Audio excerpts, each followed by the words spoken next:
नमस्ते दोस्तों, स्वागत है आपका मेरे इस चैनल में। बोर्ड एग्ज़ाम बहुत नज़दीक आ रहे हैं और मुझे पता है कि बच्चे बहुत सोच रहे होंगे कि अब किस तरह से पढ़ाई करें, क्या-क्या इम्पोर्टेंट है जो पढ़ लें, कैसे स्ट्रैटेजी बनाएं। अभी जितना समय बाकी है उस हिसाब से बच्चे बहुत पैनिक हो रहे होंगे। कुछ बच्चे हैं जिन्होंने होप छोड़ दिया होगा, कुछ बच्चे अपनी स्ट्रैटेजी बना के उसको ईज़िली फॉलो कर रहे होंगे, लेकिन अधिकतर बच्चे पैनिक मोड में ही होंगे। लेकिन आप सबको पैनिक होने की कोई ज़रूरत नहीं है। बोर्ड एग्ज़ाम बहुत आसान एग्ज़ाम बन सकता है अगर उसका तरीका सही हो। तो आज मैं आपके साथ शेयर करने वाली हूँ कि आप अपने 10th बोर्ड की तैयारी ऐसे करें जैसे आप तनाव मुक्त रहें और शानदार रिज़ल्ट पा सकें। बोर्ड एग्ज़ाम टफ़ है, लेकिन नामुमकिन उसमें सफलता पाना नामुमकिन नहीं है। बोर्ड एग्ज़ाम में सफलता पाने के लिए सिर्फ छोटे छोटे कुछ स्ट्रैटेजीज़ को अगर आप फॉलो करें तो आप समझ भी नहीं पाएंगे कि किस तरह से मैंने उस पर वर्कआउट किया और मेरा इतना अच्छा रिज़ल्ट आ गया। इन छोटे छोटे चेंजेस को लाकर आप जब एग्ज़ाम देंगे तो आपका रिज़ल्ट जब आपके सामने आएगा तो आपको खुद पे भी यकीन नहीं होगा कि मैंने इतने अच्छे से वो एग्ज़ाम दे दिया, और आप इतनी कॉन्फिडेंटली सारे सब्जेक्ट्स के एग्ज़ाम में 90 प्लस स्कोर भी कर पाएंगे। इसलिए शांत मन से आप मेहनत करें, और मेहनत इतनी खामोशी से करो कि सफलता शोर मचा दे। ये तो आप सबने सुना ही होगा। तो मेन है सबसे पहला टाइम मैनेजमेंट। अभी जितना भी समय बाकी है उसमें टाइम मैनेज करना सबसे बड़ी कला है और सबसे बड़ा टेक्निक है। सबसे बड़ी गलती यही है जो हर स्टूडेंट करता है। वह टाइम टेबल तो बनाता है लेकिन उस टाइम टेबल को फॉलो नहीं कर पाता है क्योंकि उसे टाइम मैनेजमेंट करना नहीं आता। कुछ बच्चे हैं सुबह अच्छे से पढ़ लेते हैं, कुछ रात लेट नाइट पढ़ पाते हैं। तो इस तरह से अपने आप को मैनेज करते हैं, लेकिन टाइम को अच्छे से एक एक मिनट को आप कैसे मैनेज करते हैं उसी में आपका सफलता छिपा हुआ है। तो जब भी कोई सब्जेक्ट को ले, सबसे पहला टाइम मैनेजमेंट है कि आप सब्जेक्ट वाइज टाइम मैनेज करें। किसी भी अगर सब्जेक्ट को पढ़ रहे हैं या याद कर रहे हैं तो कम से कम 45 मिनट्स टू 1 आवर एक सब्जेक्ट को ज़रूर दें। और जब आप 45 मिनट्स किसी सब्जेक्ट को या 1 आवर किसी सब्जेक्ट को दे रहे हैं और कंटिन्यूअस पढ़ रहे हैं तो उसके वो अगर आपका टॉपिक ख़त्म नहीं भी होता है तो भी आप 45 मिनट्स या 1 आवर के बाद उसे स्टॉप कर दें और 5 मिनट 10 मिनट का ब्रेक लें। अगर थोड़ा बहुत और बचा है तो फिर आप कंटिन्यू कर सकते हैं, नहीं तो 1 घंटे से ज़्यादा एक सब्जेक्ट को आप नहीं दें। क्योंकि आप जब स्टार्ट करते हैं पढ़ना तब आपकी प्रोडक्टिविटी ठीक रहती है, लेकिन धीरे धीरे वो पीक पे आती है और फिर वो नीचे जाने लगती है। तो आप उस सब्जेक्ट से थोड़ा बोर होने लगते हैं।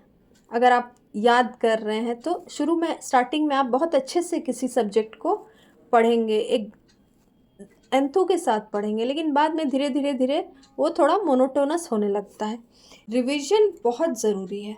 अगर आपका प्रायोरिटीज़ दूसरे सब्जेक्ट्स का है और आप नया कुछ किसी एक पर्टिकुलर सब्जेक्ट का पढ़ नहीं पा रहे हैं तो भी आप रिवाइज़ ज़रूर करिए। इतना टाइम ज़रूर निकालिए कि आप उसको रिवाइज़ कर पाएँ। इसीलिए टाइम मैनेजमेंट इसी को महत्व देना इसीलिए कहा गया है कि टाइम मैनेजमेंट में आप किसी सब्जेक्ट को पढ़ते हैं और फिर उसको रिवाइज़ भी करते हैं। अगर ये दोनों साथ साथ आप कर रहे हैं तो आप बहुत अच्छा टाइम मैनेजमेंट कर पा रहे हैं और इसका रिज़ल्ट भी आपको बहुत अच्छा फ्यूचर में दिखेगा। और किसी ने खूब कहा है कि समय का सही उपयोग ही सफलता की पहली सीढ़ी है। अगर आप स्टार्टिंग से टाइम मैनेजमेंट कर रहे हैं तो आप निश्चित ही सफल होंगे। दूसरा टॉपिक आपको जो ध्यान में रखना चाहिए वो है सब्जेक्ट वाइज आपको प्रिपरेशन करना चाहिए। जैसे 10th का अगर आप सब्जेक्ट्स को लें तो आप पहले अपने आप को देखें कि मेरा क्या प्लस पॉइंट है, किस सब्जेक्ट्स पे मैं एक्सेल करता हूँ या करती हूँ, और किस सब्जेक्ट में मेरा थोड़ा वीक पॉइंट है, कौन सा सब्जेक्ट। उस हिसाब से आप एक स्ट्रेटजी पेपर पे बना लें कि मुझे ये सब्जेक्ट्स को प्रायोरिटी देना है, और जो वीक भी है उसे छोड़े ना, उसे भी पढ़ें, लेकिन आप वेटेज देख सकते हैं सब्जेक्ट वाइज। आगे के वीडियोस में मैं आपको बताऊंगी कि 10th ICSE बोर्ड के सब्जेक्ट वाइज और टॉपिक वाइज कितना वेटेज दिया गया है पास्ट के कुछ ईयर्स में। तो इसीलिए आप मेरे वीडियोस को देखते रहें।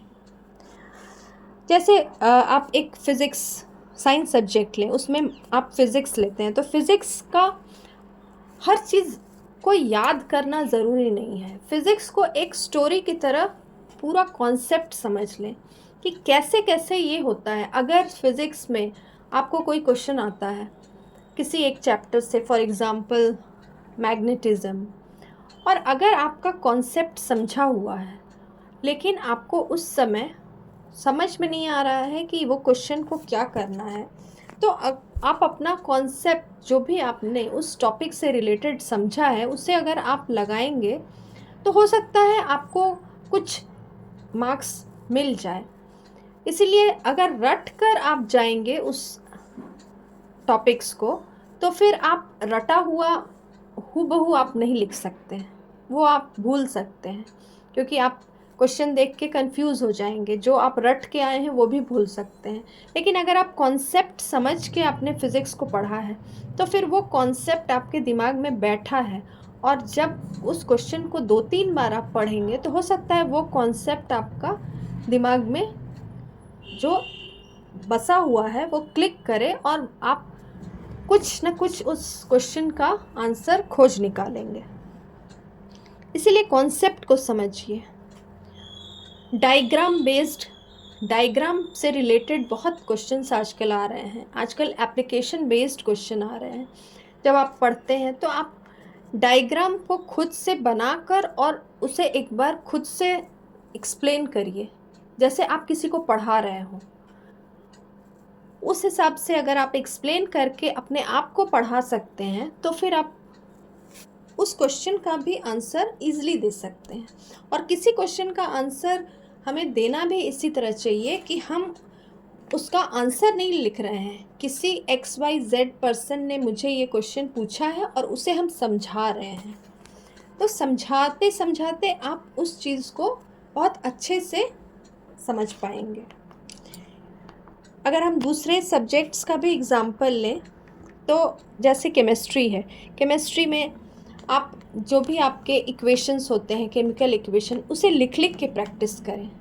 अगर नहीं भी समझ में आ रहा है तो एक इक्वेशन को 5 टाइम्स, जैसे छोटे में आप किया करते थे, एक लाइन दे दिया जाता था और उसे हम पूरे पेज में लिखते थे। उसी तरह अगर कुछ नहीं समझ में आ रहा है तो आप इक्वेशंस को इस तरह से लिख लिख के याद कर सकते हैं।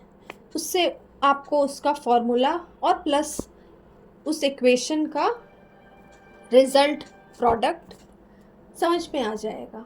और आप देखेंगे कि जब आप एक बार एक इक्वेशन को 5 टाइम्स लिख रहे हैं तो फिर हो सकता है 7th टाइम और 8th टाइम उस इक्वेशन को आप खुद से लिख लें। तो इसीलिए हर सब्जेक्ट को समझिए और उसको किस तरह से टैकल करना है उसे सीखिए। जैसे बायो में आप बहुत सारे डेफिनेशंस होते हैं, एग्जाम्पल्स होते हैं, जिसको आपको याद करना ही होगा। याद भी करने के लिए आपको उसको बार बार पढ़ना होगा। तो आप टहल टहल के पढ़ सकते हैं, टहल के याद कर सकते हैं। मैथ्स है, मैथ्स आप अगर आपको बहुत प्रैक्टिस है तब तो बहुत अच्छा है। अगर आप प्रैक्टिस नहीं है तो आप फॉर्मूला को बाय हार्ट कर सकते हैं और उसके बाद उस फॉर्मूला पे आप देख सकते हैं कि डायरेक्ट फार्मूला पे अगर आप वो क्वेश्चंस फिट करते हैं तो आपका सॉल्यूशन कितना सही होता है। इस हिसाब से आप थोड़ा अपना स्टडी को फास्ट कर सकते हैं, क्योंकि टाइम अब बहुत धीरे धीरे कम होता जा रहा है। इंग्लिश और हिंदी सब्जेक्ट्स हैं, उसमें आप स्टोरीज़, प्रोज़, पोइट्री जो भी रहते हैं उसको आप बार बार पढ़ जाएं। अगर उसको बार बार आप रीडिंग लगाएंगे तो भी आप उसे आसानी से समझ सकते हैं। इसीलिए अपना जो भी आपका वीक पॉइंट्स है उसको ध्यान में रखते हुए आप सब्जेक्ट वाइज प्रिपरेशन स्टार्ट कर दीजिए। रिवीजन टेक्निक मैंने बताया ही, और जैसे जैसे टाइम नज़दीक आएगा, अगर आप पढ़ने का 8 आवर्स का टाइम बना रहे हैं तो आप उसमें कुछ नया या फिर याद करने का कम टाइम दीजिए और रिवीजन करने का ज़्यादा टाइम दीजिए। मुझे उम्मीद है कि ये टिप्स आपकी बोर्ड की तैयारी में आपको बहुत मदद करेगी। आगे भी आप मेरे वीडियोस को देखते रहिए, मैं नए नए टिप्स और डेटाज और टेक्निक्स बताते रहूँगी, जिससे आपका एग्ज़ाम बहुत अच्छे से हो और आप जितना मेहनत करिएगा आपका भाग्य उतना अच्छा होगा। इसीलिए मेहनत करते रहिए और खुद पे भरोसा रखिए और समय को पहचानिए, समय की कद्र करिए। अगर समय की आप कद्र करिएगा तो समय आपको ज़रूर कामयाबी देगा। ठीक है दोस्तों, फिर मिलेंगे।